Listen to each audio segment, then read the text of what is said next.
শুনানি হলো না কারণ একজন বিচারপতি অসুস্থ, সে কারণে আদালত বসতে পারে। এখতিয়ার রয়েছে তাদের কাছ থেকে শোনার যে তারা কি স্বেচ্ছায় আছেন কি না। অ্যামনেস্টি ইন্টারন্যাশনাল পরিষ্কার বিবৃতি দিয়ে বলেছে এখানে প্রয়োজনের অতিরিক্ত বল প্রয়োগ করা হয়েছে। তিন বাহিনী, পুলিশ বাহিনী, র্যাব এবং সেনাবাহিনী, তিন বাহিনীর কথা উল্লেখ করে অ্যামনেস্টি ইন্টারন্যাশনাল বলছে যে গুলি চলেছে এবং অপ্রয়োজনে। আজকে রাষ্ট্রের প্রধান আইনজীবী জনাব এম আমিনুদ্দিন তিনি উপস্থিত ছিলেন, অন্য সরকারি আইনজীবীরা উপস্থিত ছিলেন। তো সেখানে যাবার পরে আমাদেরকে আদালতের যারা বেঞ্চ অফিসার থাকেন তারা জানিয়েছেন যে বিচারপতিদের মধ্যে একজন অসুস্থ হওয়ায় তিনি আসছেন না, ফলে শুনানিটা আজকে হচ্ছে না।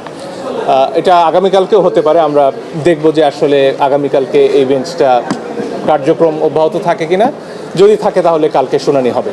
এটা তো হাইপোথেটিক্যাল একটা প্রশ্ন হলো, কারণ বেঞ্চ এখনও ভাঙেনি। বেঞ্চ আছে, ভাঙার কোনো খবর আমরা এখন পর্যন্ত পাইনি। যদি বেঞ্চ ভাঙে তখনই আসলে আমরা সিদ্ধান্ত নেব যে আমরা কি করতে চাই। অবশ্যই এটার জন্যই তো আমরা আদালতে এসেছি, এবং এটা তো খুব দুঃখজনক ঘটনা যে আমরা জানছি আমাদের দেশের কয়েকজন নাগরিক, 6 জন, তারা প্রাপ্তবয়স্ক, তাদের সাথে আমাদের শিক্ষকরা দেখা করতে গিয়েছিলেন, অধ্যাপক তানজিমউদ্দিন খান সহ বেশ কয়েকজন শিক্ষক গিয়েছিলেন, তাদেরকে দেখা করতে দেয়া হলো না। যদি তারা সেখানে স্বেচ্ছাই থাকতেন যে তাদের নিরাপত্তার প্রয়োজন, তাহলে তো তারা দেখা করতে দিতেন, তারা এই শিক্ষকদের বলতেন, কারণ এরা তো তাদেরই শিক্ষক। সেটা তো হলো না। এই ছাত্ররা যদি সেখানে স্বেচ্ছায় থাকেন তাহলে কেন তাদের গণমাধ্যমের সামনেই কথা বলতে দেওয়া হচ্ছে না, কেন ভিডিও আলাদা করে ছাড়া হচ্ছে? এই বিষয়ে তো কোনো সন্দেহ নেই আমার মনে হয় যে তারা ডিবি হেফাজতে রয়েছেন।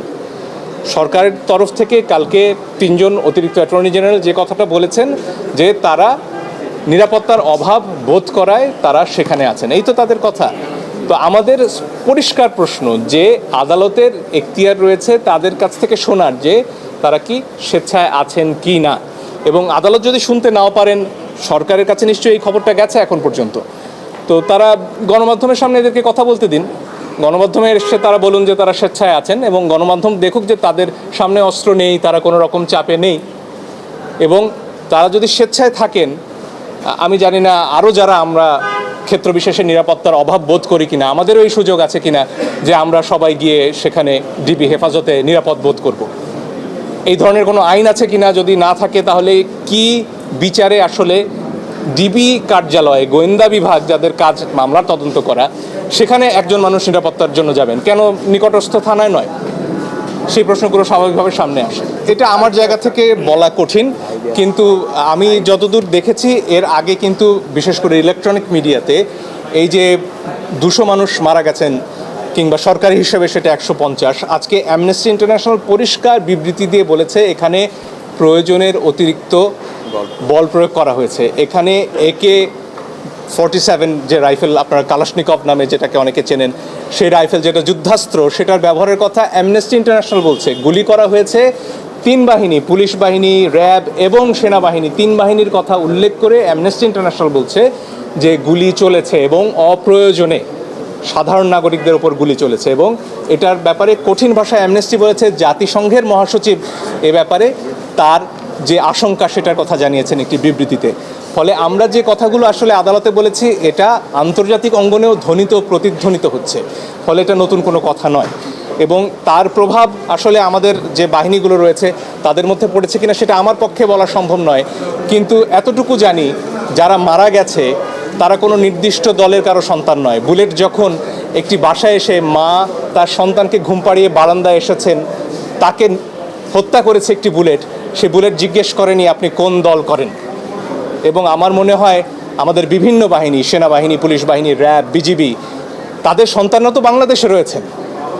তাদের সন্তানরা কি এই যে হুমকি প্রত্যেক নাগরিকের বিরুদ্ধে, যে বাসায়ও নিরাপদ নয়, তাদের ক্ষেত্রে কি এই হুমকিটা কার্যকর নয়? তাদের বিবেকেও কি আসলে এই প্রশ্নটা পৌঁছেনি যে পরের বুলেট কি আপনার সন্তানের দিকে যাবে না? একটা খুব চমৎকার ছবি দেখছিলাম, সেখানে এক শিশুকে গুলি করছেন একজন পুলিশ, এবং সেই শিশুটি জিজ্ঞেস করছে বাবা ওটা কি তুমি? সে প্রশ্ন তো আমাদের সবাইকে করতে হবে।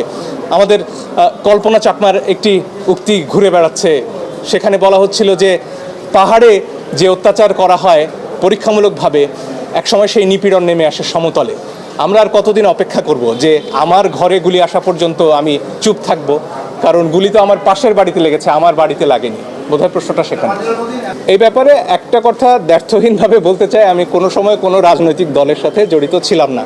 তবে আইনের ভাষায় একটা কথা আছে, বিলো কন্টেম্পট, যে এমন কিছু কথা আছে যেটার প্রতিবাদ করা আসলে সেই কথাটাকে গুরুত্ব দেয়া।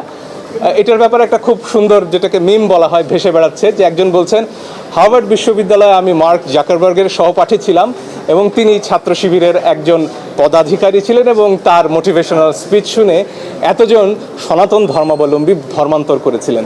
তো আমার মনে হয় এ যুগের তারুণ্য এই প্রশ্নগুলোর, এই কাদা ছোড়াছুড়ির, এই কাউকে রাজাকার বলা, কাউকে শিবির বলা, কাউকে জামাত বলা, এসবের উত্তর দেওয়ার জন্য যথেষ্ট। আমার দিক থেকে ব্যক্তিগতভাবে এই প্রশ্নের উত্তর দেওয়ারও আমি প্রয়োজন মনে করি না। ও আরেকটা কথা আমরা বোধহয় ভুলে যাচ্ছি, আরেকটা পিটিশনের কথা আমরা ভাবছি, সেটা হচ্ছে সংযুক্ত আরব আমিরাতে আমাদের যে ভাইয়েরা, আমরা জানি তারা কিভাবে কত কষ্ট করে নিজেদের সর্বস্ব বিক্রি করে বিদেশে যান।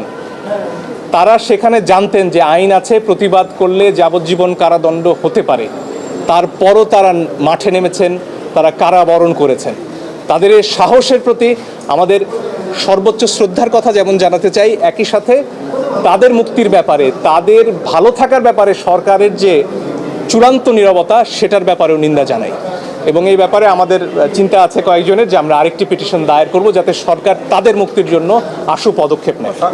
কিন্তু আমার দেশের নাগরিক যখন কারাবরণ করেন কোনো একটা দেশে, প্রতিবাদ করতে গিয়ে, প্রতিবাদ তো অন্যায্য কোনো কাজ নয়, সারা পৃথিবীতে আমাদের যে জাতিসংঘের কনভেনশনগুলো রয়েছে সামাজিক এবং রাজনৈতিক অধিকারের, সেখানে স্পষ্টত প্রতিবাদের অধিকার রয়েছে।